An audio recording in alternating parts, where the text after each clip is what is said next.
Hello, नमस्कार, राधे कृष्णा। कैसे हैं आप सभी लोग और कैसी चल रही है आप लोगों की पढ़ाई।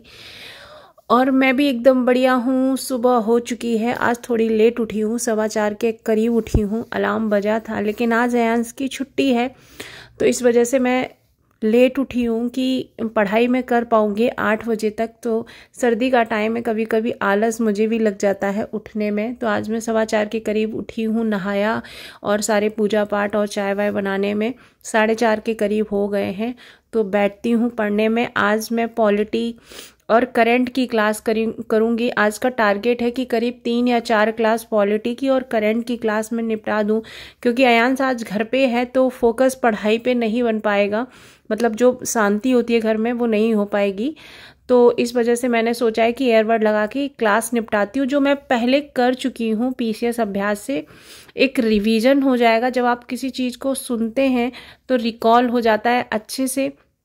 तो वही मैं कर रही हूँ। आज जो मेरी क्लासेस कुछ छूटी हुई थी वो, और जो मेरी हो चुकी हैं वो, आज मैं टारगेट यही है कि मैं अपना कर लूँ। तो 4:30 से 8 बजे तक मैंने अच्छे से पढ़ाई की है। बीच में ब्रेक भी लिया था क्योंकि थोड़ा सा मूड ऑफ होने लगता है ना कभी कभी कि कितना पढ़ रहे हैं, क्या कर रहे हैं। अयांश अभी भी सो रहा है, 6 बज रहा है, अभी वो उठा नहीं है। तो छुट्टी है उसकी, मैंने उसको जगाया नहीं। तो अभी मैंने काम ख़त्म किया और मैं फिर से वापस से जाके पढ़ने बैठ गई थी 6 बजे। और मुझे कमेंट प्रज्ञा का और प्रीति का था कि अगर पर्सनली आपसे बात करनी हो तो कैसे हो सकती है। तो देखिए, मेरे डिस्क्रिप्शन पे मेरा ईमेल आईडी है, वो मेरी पर्सनल ईमेल आईडी है। अगर आपको मुझसे कुछ बात करनी है, कुछ पूछना है, बहुत ज़रूरी कुछ है, तो आप उस पर मैसेज छोड़ दीजिएगा। जब मुझे समय होगा, टाइम होगा, तो मैं आपको उसी पे पर्सनली आंसर दे दूँगी, ठीक है। और एक कमेंट था पूजा का कि आप मॉक की कोई मतलब कोचिंग जाके कोई ज्वाइन क्यों नहीं कर ले रही हैं। आप मॉक जाके मतलब जैसे कोचिंग वगैरह जो नहीं कराते हैं वो आप ज्वाइन क्यों नहीं कर ले रही हैं।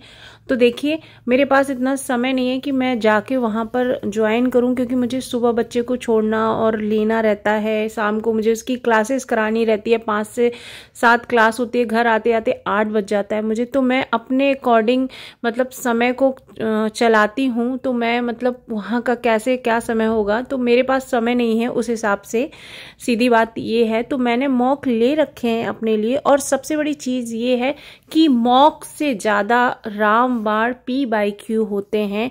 PYQ में भी वो नहीं कि जो क्वेश्चन है और उसका आंसर, PYQ में भी जो 4 ऑप्शन होते हैं, कोई एक क्वेश्चन आप देखिए उसमें जो चार ऑप्शन होते हैं वो भी अपने आप में एक क्वेश्चन होते हैं। अगली साल उन 4 ऑप्शन से नया क्वेश्चन बन सकता है। तो आप लोगों से भी मैं कहूँगी जो पीसीएस की तैयारी कर रहे हैं या जो यूपीएससी की तैयारी कर रहे हैं या अदर एग्जाम की कर रहे हैं, कि अगर आप PYQ लगाते हैं तो पहले तो माइंडसेट समझ में आता है कि वो किस तरीके के हमसे क्वेश्चन पूछ रहे हैं। दूसरा, जो 4 ऑप्शन होते हैं उनको बहुत अच्छे से तैयार करिए, उनके बारे में अच्छे से सर्च कर लीजिए, समझ लीजिए, नोट्स बना लीजिए। क्योंकि PYQ से जब क्वेश्चन बने तो आपका करेक्ट रहे। और देखिए, मेरा पर्सनल सजेशन है आप लोगों को जो भी पीसीएस की तैयारी कर रहे हैं मेरे जैसे, देखिए अब भटकने का समय नहीं है। जो भी भटकना था, क्या पढ़ना है, कैसे पढ़ना है, कितना पढ़ना है, जो हम भटकते थे ना यूट्यूब पे या किसी से पूछते थे, वो सब समय चला गया है। आज डेट हो गई है 18 और अब समय नहीं है। अब आपके पास जो है, जितना आपने पढ़ा है, मतलब अभी तक इतने बार एग्ज़ाम की डेट आ चुकी है, कुछ तो आपने पढ़ा होगा, बस उसको बार बार पढ़िए, बार बार रिवीजन करिए और अपने आप पर विश्वास रखिए कि हाँ मैं कर लूँगा या मैं कर लूँगी, ठीक है।